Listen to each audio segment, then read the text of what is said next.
Upayanya yang pertama secara sistematis kita sudah melakukan penyegaran ya. Dari 17 kepala puskesmas kita sudah merolling dan semuanya ada 13 yang baru. Ini merupakan suatu bukti bahwa perollingan ini atau penggantian ini untuk meningkatkan kinerja. Satu.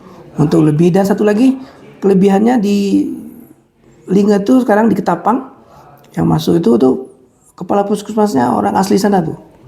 Orang asli sana supaya lebih kohesif, lebih cepat, lebih dekat untuk mengantisipasi permasalahan yang ada di sana. Itu yang ada. Yang kedua, dari segi perencanaan kami juga setiap tahunnya mengadakan monitoring dan evaluasi untuk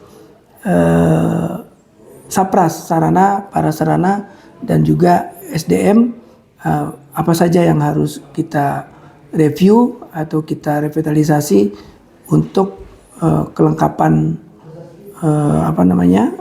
sarana dan prasarana tadi ya. Dan setiap bidan itu kan ada bidan koordinator ya.